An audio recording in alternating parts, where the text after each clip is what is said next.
क्या दोस्तों आपको पता है हाल ही में सुर्खियों में रहा डोबरा चांठी पुल का उद्घाटन किस राज्य में किया गया? वर्ष 2020 का हॉर्नबिल फेस्टिवल वर्चुअली तरीके से मनाने का फैसला किस राज्य की सरकार ने लिया है? और महिला 2020 चैलेंज टूर्नामेंट फाइनल का खिताब किसने जीत लिया है?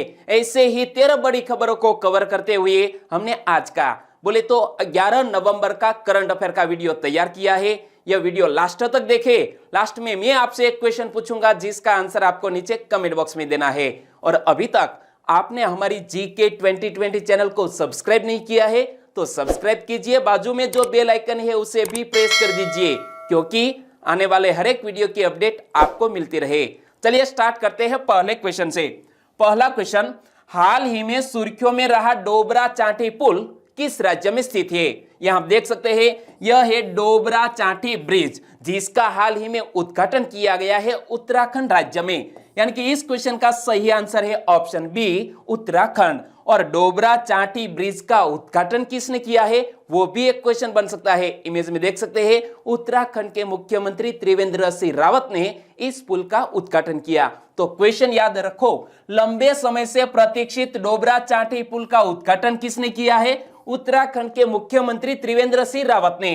और डोबरा चांठी पुल कहां पर स्थित है? टिहरी गढ़वाल जिले में टिहरी झील पर। और यह एशिया की सबसे बड़ी मानव निर्मित झील है जिसका नाम है टिहरी झील और वहां पर यह ब्रिज बनाया गया है। और देश का सबसे लंबा single lane motorable suspension bridge का नाम क्या है? इसी तरह का एग्जामिनेशन में क्वेश्चन पूछ लिया जाए तो भी हमारा आंसर बनेगा डोबरा चांठी पुल हमारा भारत देश का सबसे बड़ा single lane motorable suspension bridge है। और इसकी लंबाई कितनी है? 725 मीटर। 725 मीटर लंबा है यह डोबरा चांठी पुल जिसकी बनाने की लागत कितनी है? 2.96 करोड़ रुपए। और टिहरी बांध की बात करते हैं क्योंकि यह एशिया की सबसे बड़ी मानव निर्मित झील है। तो टिहरी बांध भारत का सबसे ऊंचा यानी कि सबसे ऊंचा और दुनिया के सबसे ऊंचे बांधों में से एक है यह टिहरी बांध। इमेज में आप देख सकते हैं। और यह उत्तराखंड में टिहरी के पास भागीरथी नदी पर बनाया गया है। किस नदी पर यह बांध बनाया गया है? भागीरथी नदी पर। और उत्तराखंड में अवस्थित टिहरी झील एशिया की सबसे बड़ी मानव निर्मित झील है। यह फैक्ट भी याद रख लीजिए। और जब भी हम बात करते हैं दोस्तों उत्तराखंड की तो उत्तराखंड की बेसिक इंफॉर्मेशन तो मैंने आपको कई बार बताई, लेकिन आज कुछ नया एडिशनल इंफॉर्मेशन भी आपको मैं दे रहा हूं। नैनीताल जिले का Jim Corbett national park Bharat का सबसे पुराना राष्ट्रीय उद्यान है जिसे 1936 में रॉयल बंगाल टाइगर के संरक्षण के लिए स्थापित किया गया था। यह आप देख सकते हैं जिम कॉर्बेट नेशनल पार्क किस राज्य में स्थित है? उत्तराखंड राज्य में। और उत्तराखंड भारत का एकमात्र ऐसा राज्य है जिसकी संस्कृत राजभाषा है। 6000 फीट की ऊंचाई पर स्थित मसूरी जो कि हिल्स की रानी है, सौंदर्य से भरपूर है, वो भी किस राज्य में स्थित है? उत्तराखंड राज्य में। जिस तरह फूलों की घाटी उत्तराखंड राज्य में स्थित है इसी तरह यहाँ आप शब्द पढ़िए मसूरी पर्वतों की रानी, वो भी उत्तराखंड में स्थित है। ओके। और दोस्तों इसी तरह हर क्वेश्चन से जुड़े इंपॉर्टेंट फैक्ट मैं आपके सामने रखता हूं। हमारा यह तरीका आपको अच्छा लगता है लाइक करना मत भूलिएगा। आगे बढ़ते हैं दूसरे क्वेश्चन की ओर। वर्ष 2020 का हॉर्नबिल महोत्सव वर्चुअली मनाने का फैसला किसने किया? यहां देख सकते हैं यह है हॉर्नबिल फेस्टिवल का नजारा। बहुत ही खूबसूरत नजारा है और इस राज्य का यह प्रमुख त्योहार भी है हॉर्नबिल फेस्टिवल जो 1 दिसंबर से लेकर 10 दिसंबर तक मनाया जाता है। लेकिन इस साल कोविड-19 के चलते इसे वर्चुअली मनाने का फैसला किया है इस राज्य की सरकार ने जिसका नाम है नागालैंड सरकार। यानी कि इस क्वेश्चन का सही आंसर है ऑप्शन बी नागालैंड सरकार ने यह डिसीजन लिया है क्योंकि नागालैंड सरकार ने देश में बढ़ते कोविड-19 मामलों के चलते इस वर्ष हॉर्नबिल महोत्सव वर्चुअली मनाने का फैसला किया है। और इस महोत्सव को फेस्टिवल ऑफ फेस्टिवल भी कहा जाता है यानी कि त्योहारों का भी त्योहार कहा जाता है हॉर्नबिल फेस्टिवल को। और इस लाइन को पढ़िए, नगा विरासत का प्रतीक है हॉर्नबिल महोत्सव वर्चुअली तरीके से मनाया जाने वाला है इस साल। 1 दिसंबर से 10 दिसंबर तक। तो याद रखो, इसे हर साल 1 से 10 दिसंबर तक नागा जनजातियों की संस्कृति, विरासत, भोजन और रीति रिवाजों को दर्शाने के लिए मनाया जाता है। और भी मैं आपको बताऊं तो एक क्वेश्चन और भी याद रखना है नागालैंड से जुड़ा हुआ, क्योंकि यह त्योहार शुरू होता है 1 दिसंबर से। तो 1 दिसंबर से ताल्लुक है नागालैंड सरकार का। क्या कि 1 दिसंबर को किस राज्य का स्थापना दिवस मनाया जाता है? जी हां, नागालैंड राज्य का स्थापना दिवस भी मनाया जाता है 1 दिसंबर को। और नागालैंड की बात करते हैं तो आप मैप में देखिए कि ये है नागालैंड, और नागालैंड के अगल बगल में कौन कौन से राज्य स्थित है? तो यहां पर अरुणाचल प्रदेश, इधर अंतरराष्ट्रीय देश म्यांमार, यहां पर मणिपुर और यहां असम। इतने राज्यों से सटा हुआ है यह नागालैंड। और नागालैंड की कैपिटल का नाम क्या है? कोहिमा। नागालैंड के वर्तमान राज्यपाल RN रवि और नागालैंड के मुख्यमंत्री है नेफ्यू रियो। और नागालैंड में 16 जनजातियां पाई जाती है जो इस त्योहार में यानी कि हॉर्नबिल फेस्टिवल में हिस्सा लेती है। और नागालैंड 1 दिसंबर 1963 को भारत का 16वां राज्य भी बना था। कैसा लगा? अच्छा लगा? तो वीडियो लास्ट तक देखिए। लास्ट में मैं आपसे एक क्वेश्चन पूछने वाला हूं। तीसरा क्वेश्चन, 15वें वित्त आयोग ने 2021 से 26 की अवधि के लिए रिपोर्ट किसको सौंपी? हाल ही में दोस्तों हमारे 15वें फाइनेंस कमीशन ने अपनी रिपोर्ट सौंप दी है हमारे भारत देश के राष्ट्रपति रामनाथ कोविंद को। यानी कि इस क्वेश्चन का सही आंसर है राष्ट्रपति। जी हां दोस्तों, हमारा जो फाइनेंस कमीशन है वो अपनी रिपोर्ट किसको सौंपता है? राष्ट्रपति को सौंपता है। और यहां आप देख सकते हैं हमारे 15वें वित्त आयोग के अध्यक्ष NK सिंह ने अपनी यह रिपोर्ट सौंपी है हमारे देश के राष्ट्रपति रामनाथ कोविंद को। तो एक और क्वेश्चन बन सकता है, 15वें वित्त आयोग की अध्यक्षता किसने की? NK सिंह, जैसा कि मैंने यहां आपको बताया। और वित्त आयोग ने प्रधानमंत्री को भी इस रिपोर्ट की एक प्रति सौंपी है। और वित्त मंत्री यह रिपोर्ट और इस पर की गई सरकार की कार्रवाई का विवरण संसद के पटल पर रखेंगे। तो यह बात भी याद रखिए कि हमारे यह जो फाइनेंस कमीशन की जो रिपोर्ट है वो वित्त मंत्री हमारे संसद के पटल पर रखते हैं। और यह रिपोर्ट कितने खंडों में विभाजित की गई है? दोस्तों मोस्ट इंपोर्टेंट बात मैं आपको बता रहा हूं, यह ध्यान से पढ़िए कि यह रिपोर्ट कितने खंडों में विभाजित है। तो 4 खंडों में विभाजित है। पहले और दूसरे खंड में मुख्य रिपोर्ट है, जबकि तीसरे खंड केंद्र सरकार को समर्पित है जिसमें मध्यावधि चुनौतियां का परीक्षण और भविष्य की रूपरेखा दी गई है। और चौथा खंड पूरी तरह से राज्यों को समर्पित है। तो यह रिपोर्ट की जो कुछ प्रमुख बात थी वो मैंने आपको बताई। लेकिन 15वें वित्त आयोग की बात करें तो जैसा कि मैंने इसके चेयरमैन का नाम बताया NK सिंह, लेकिन इनके अलावा और भी सदस्य इसमें शामिल थे। वो कौन थे? तो 15वें वित्त आयोग के सदस्यों में अजय नारायण झा, प्रोफेसर अनूप सिंह, डॉक्टर अशोक लाहिड़ी और डॉक्टर रमेश चंद शामिल है। लेकिन इनमें जब 15वें वित्त आयोग का यहां गठन किया गया तब शक्तिकांत दास भी इसके एक सदस्य थे। लेकिन शक्तिकांत दास RBI के हमारे गवर्नर बन गए तो उनकी जगह ली है अजय नारायण झा ने। चौथा क्वेश्चन, शंघाई सहयोग संगठन के राष्ट्राध्यक्षों के 20वें सम्मेलन की अध्यक्षता किसने की? जी हां दोस्तों, शंघाई कोऑपरेशन ऑर्गेनाइजेशन इसके राष्ट्राध्यक्षों की 20वें सम्मेलन की अध्यक्षता की है रूस देश के राष्ट्रपति व्लादिमीर पुतिन ने। यानी कि इस क्वेश्चन का सही आंसर है व्लादिमीर पुतिन। और यहां आप देख सकते हैं व्लादिमीर पुतिन ने जब शंघाई कोऑपरेशन ऑर्गेनाइजेशन के या राष्ट्राध्यक्षों के सम्मेलन की अध्यक्षता की। और भी क्वेश्चन बन सकते हैं कि व्लादिमीर पुतिन किस देश के राष्ट्रपति है? तो इस सिंपल से क्वेश्चन का आंसर क्या आएगा? रूस के राष्ट्रपति है व्लादिमीर पुतिन। और शंघाई कोऑपरेशन ऑर्गेनाइजेशन काउंसिल के राष्ट्राध्यक्षों के 20वें सम्मेलन में भारतीय शिष्टमंडल का नेतृत्व किसने किया है? हमारे भारत देश के प्रधानमंत्री श्री नरेंद्र भाई मोदी ने इस सम्मेलन में भारत का प्रतिनिधित्व किया। और यह आयोजन वर्चुअल रूप से किया गया था, यानी कि वीडियो कॉन्फ्रेंसिंग के जरिए। और यह शिखर सम्मेलन मॉस्को घोषणा पत्र के साथ समाप्त होगा। तो यहां पर एक अच्छी घोषणा की जाने वाली है जिसका नाम है मॉस्को घोषणा पत्र। और शंघाई कोऑपरेशन ऑर्गेनाइजेशन के 8 सदस्य देशों के नाम क्या है वो भी याद रख लीजिए। इसमें रूस, चीन, Bharat, Pakistan, Kazakhstan, Kyrgyzstan, Tajikistan और उज्बेकिस्तान, यह शंघाई कोऑपरेशन के 8 सदस्य देश है। और SCO के 4 प्रेक्षक सदस्य देश कौन है? तो इसमें शामिल है ईरान, अफगानिस्तान, बेलारूस और मंगोलिया के राष्ट्राध्यक्ष भी इस सम्मेलन में हिस्सा लिया।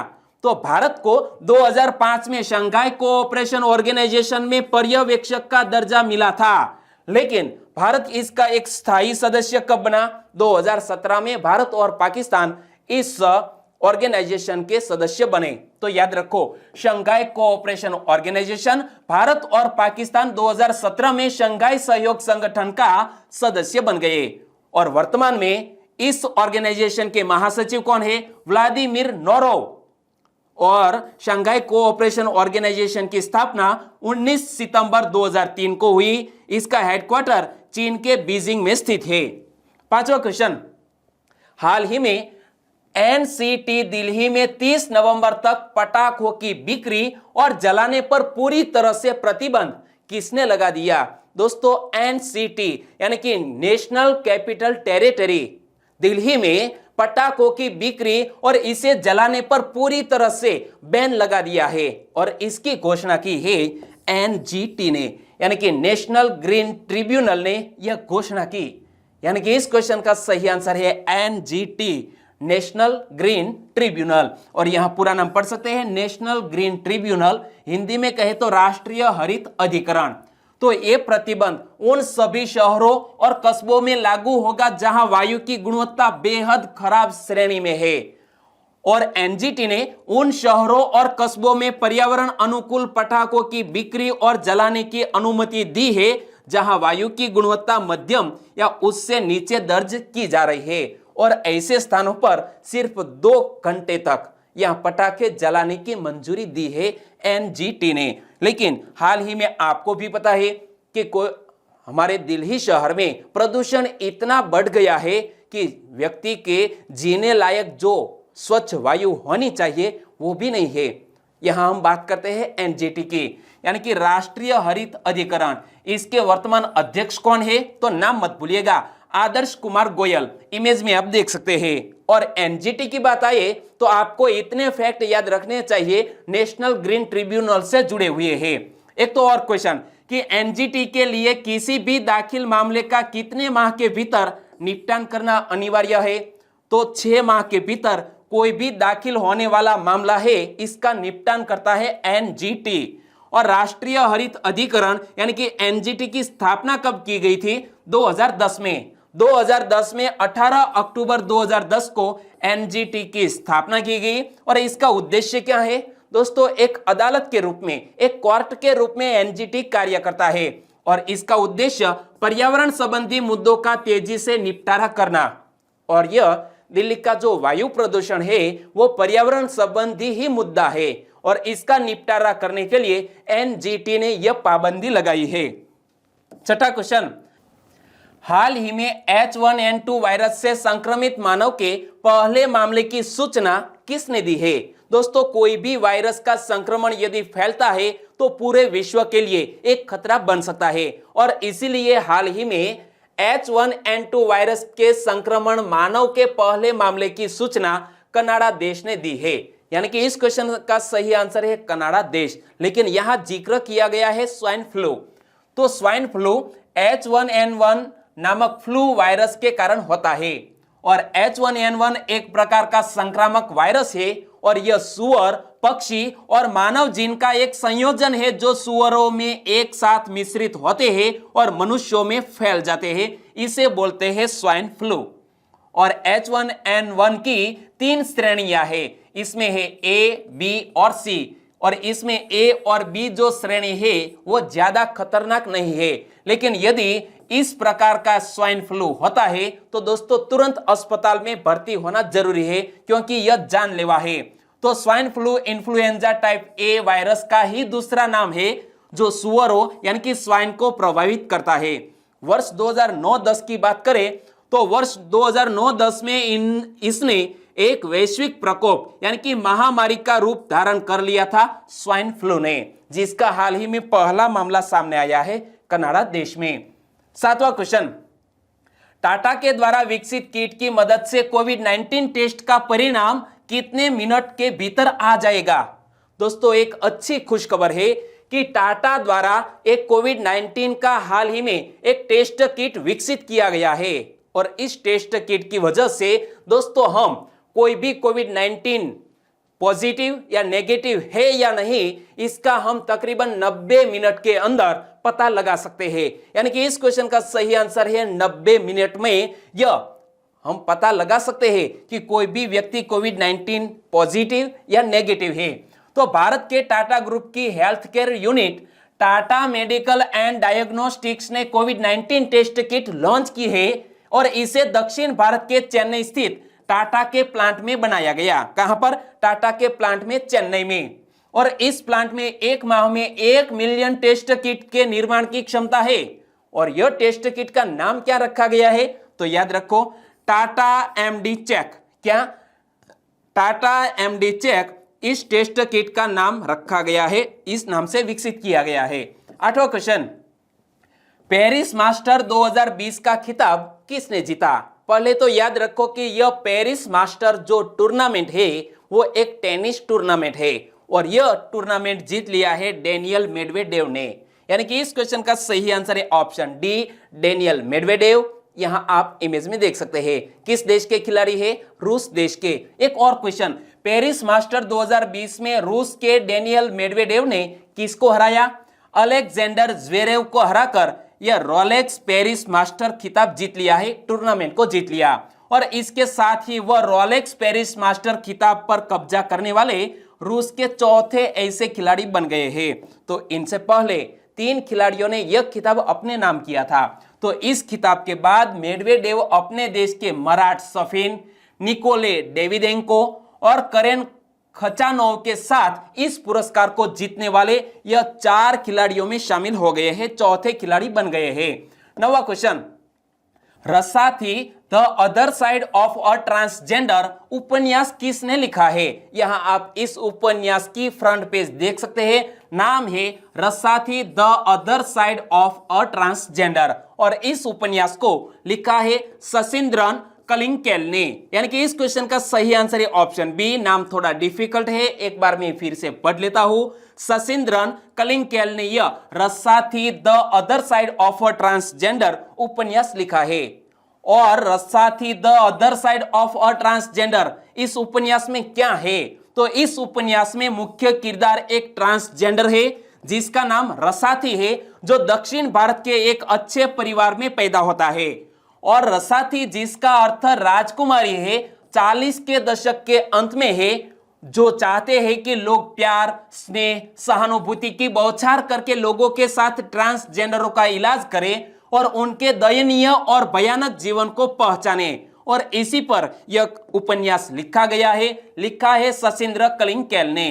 तो शशिंद्रन कलिंगकेल 23 साल तक केंद्रीय रिजर्व पुलिस के साथ रहे हैं और अटल बिहारी वाजपेयी और मनमोहन सिंह के कार्यकाल में वरिष्ठ सुरक्षा अधिकारी के रूप में विशेष सुरक्षा समूह यानी कि एसपीजी, प्रधानमंत्री सुरक्षा जो करती है, उनमें 7 साल तक कार्य किया था। तो इस ऑथर के बारे में इतना बात भी आपको याद रखनी चाहिए। 10वां क्वेश्चन, हर साल अंतरराष्ट्रीय रेडियोलॉजी दिवस कब मनाया जाता है? प्रति वर्ष इंटरनेशनल डे ऑफ रेडियोलॉजी और यह दिवस मनाया जाता है 8 नवंबर को। यानी कि इस क्वेश्चन का सही आंसर है 8 नवंबर। और 8 नवंबर बोले तो इंटरनेशनल डे ऑफ रेडियोलॉजी जो हाल ही में मनाया गया। तो यह फैक्ट तो याद रखना ही चाहिए। इंटरनेशनल डे ऑफ रेडियोलॉजी कब मनाया जाता है? 8 नवंबर को। और यह दिन 1895 में विलियम रॉयंट जेन द्वारा एक्सरे की खोज की वर्षगांठ की भी प्रतीक है। यानी कि एक साइंटिस्ट थे जिसका नाम है विलियम रॉयंट जेन, उनके द्वारा एक्सरे की खोज की गई और इसका प्रतीक है यह दिवस। और विश्व रेडियोलॉजी दिवस पहली बार कब मनाया गया था? वर्ष 2012 में मनाया गया था। और अंतरराष्ट्रीय दिवस रेडियोलॉजी 2020 का एक आदर्श वाक्य है जो कोविड-19 से जुड़ा हुआ है। तो यह आदर्श वाक्य क्या है? Radiologist and radiographers supporting patient during कोविड-19, जो 2020 का यह अंतरराष्ट्रीय दिवस रेडियोलॉजी 2020 का आदर्श वाक्य है, जिसे हम थीम भी कह सकते हैं। 11वां question, Marylebone cricket club foundation का नया संरक्षक किसको नियुक्त किया गया? मेरीलेबोन क्रिकेट क्लब फाउंडेशन जो एक दोस्तों ऐसा धर्मार्थ संगठन है और इसके हाल ही में संरक्षक के रूप में नियुक्त किया गया है माइकल होल्डिंग को। यानी कि इस क्वेश्चन का सही आंसर है माइकल होल्डिंग। और माइकल होल्डिंग कौन है? तो वे वेस्ट इंडीज के पूर्व तेज गेंदबाज है, यहां आप इमेज में देख सकते हैं। और 66 वर्षीय होल्डिंग क्रिकेट में समानता और व्यापक समुदाय के लिए एक मजबूत वकील भी है और इसे हाल ही में चुना गया है एमसीसी फाउंडेशन के संरक्षक के रूप में। तो MCC foundation Marylebone cricket club की एक धर्मार्थ शाखा है जो खेल के नियमों की संरक्षक है और इसे क्रिकेट के माध्यम से जीवन को बेहतर बनाने के उद्देश्य से इसे बनाया गया है। और पिछले महीने अभिनेता, मानसिक स्वास्थ्य अधिवक्ता और क्रिकेट प्रेमी स्टीफन फ्राई एक संरक्षक के रूप में फाउंडेशन में शामिल हुए थे। और एमसीसी की बात करें तो एमसीसी फाउंडेशन के निदेशक कौन है? सारा फैन। और एमसीसी फाउंडेशन की स्थापना कब की गई है? 1993 में। 12वां क्वेश्चन, हाल ही में महिला 2020 चैलेंज टूर्नामेंट का खिताब किसने जीत लिया? दोस्तों बहुत ही रोमांचक मुकाबला था यह। जिस तरह हमारे आईपीएल खेला जाता है इसी तरह की यह प्रतियोगिता है विमेन्स 2020 चैलेंज प्रतियोगिता और इसका फाइनल मुकाबला जीत लिया है ट्रेल ब्लेजर्स ने। यानी कि इस क्वेश्चन का सही आंसर है ऑप्शन बी, ट्रेल ब्लेजर्स।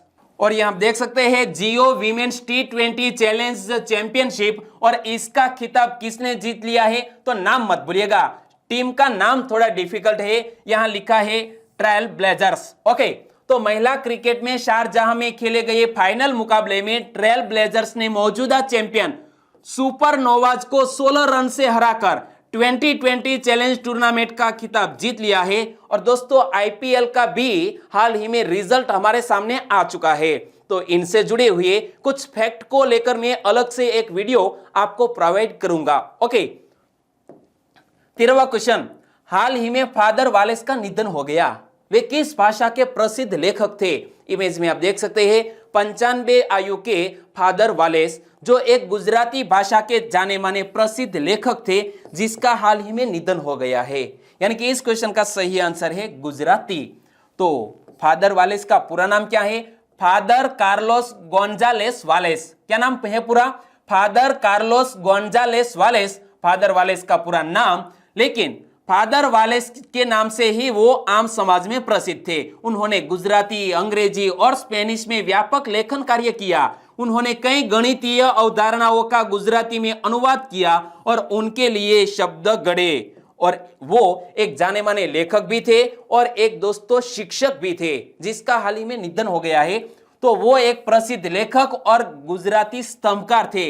वे 95 वर्ष के थे और उन्होंने स्पेन में अंतिम सांस ली। यानी कि निधन कहां पर हुआ है? स्पेन देश में। और स्पेन में जन्मे फादर वालेस गुजराती में गणित के शिक्षक थे। क्लियर? और अब बात करते हैं लास्ट वीडियो के क्वेश्चन के। लास्ट वीडियो में मैंने आपसे क्वेश्चन पूछा था द सोल ऑफ इंडिया और द न्यू स्पिरिट के लेखक कौन है? दोस्तों हमारे भारत देश के एक जाने माने क्रांतिकारी बिपिन चंद्र पाल, उन्होंने द सोल ऑफ इंडिया और द न्यू स्पिरिट किताबें लिखी है और इसलिए इस क्वेश्चन का सही आंसर था बिपिन चंद्र पाल। लगभग सभी दोस्तों ने इस क्वेश्चन का सही आंसर दिया है। सभी दोस्तों को बहुत बहुत थैंक यू। लेकिन कुछ सब्सक्राइबर फ्रेंड के नाम मैं यहां लेना चाहूंगा। वो है ब्रिजराज सिंह वाला फ्रॉम गुजरात राजकोट से, आशीष राउत, उन्होंने भी इस क्वेश्चन का सही आंसर दिया। अरबाज खान फ्रॉम गुजरात अमरेली सावरकुंडला से, जिनल पटेल गुजरात के नवसारी से, ठाकुर विक्की गुजरात महसाणा से और योगेश रावत दाहोद से। इन सभी दोस्तों ने सही आंसर दिया। और भी सब्सक्राइबर फ्रेंड है मोहन वाजा, उन्होंने भी क्वेश्चन का सही आंसर दिया। अश्विन डामोर, आपका आंसर बिल्कुल सही। रेखा नीनामा ने इसके बारे में डिटेल में बताया। 7 नवंबर 1858 को हबीबगंज बांग्लादेश में हमारे बिपिन चंद्र पाल का जन्म हुआ, यह बात भी लिखी है, बहुत बढ़िया। और करण सथवारा, तुषार ओझा ने भी इसके बारे में डिटेल में बताया था, बहुत बहुत थैंक यू। और विजय सिंह जाडेजा ऑफिशियल, गुजरात के कच्छ से है। और नवाज बुखारी, उन्होंने भी इस क्वेश्चन का सही आंसर दिया। भावना रोहित फ्रॉम नडियाद से, विजयकांत मिश्रा फ्रॉम हावड़ा से और आर के दबंग फ्रॉम राजस्थान अलवर से, अश्विन कंजरिया गुजरात के बोटाद से और टी जे गेमर गुजरात राजकोट, अशोक कोपनिया गुजरात हलवद और सोलंकी मनोज गुजरात सुरेंद्रनगर। आप सभी को सही आंसर देने के लिए बहुत बहुत धन्यवाद। और आज के वीडियो का क्वेश्चन ए रहा स्क्रीन पर, जहाजरानी मंत्रालय का नाम बदलकर क्या कर दिया जाएगा? 4 ऑप्शन आपकी स्क्रीन पर है। कल के वीडियो में मैंने आपको डिटेल में बताया था, आपको याद है तो नीचे कमेंट सेक्शन में आंसर लिखना है। जहाजरानी मंत्रालय का नाम बदलकर क्या कर दिया जाएगा? हमारे प्रधानमंत्री श्री ने इसकी घोषणा की है। तो दोस्तों आंसर देना मत भूलिएगा। एक बार आंसर लिख देंगे फिर आप उसे कभी नहीं भूलेंगे। और वीडियो वाकई में अच्छा लगा है, हेल्पफुल लगा है तो आपके दोस्तों को फेसबुक, व्हाट्सएप या टेलीग्राम के जरिए शेयर करना मत भूलिएगा। बस छोटी सी उम्मीद के साथ आज का वीडियो खत्म करते हैं। फिर मिलेंगे नए करंट अफेयर के साथ। तब तक के लिए टेक केयर एंड जय हिंद।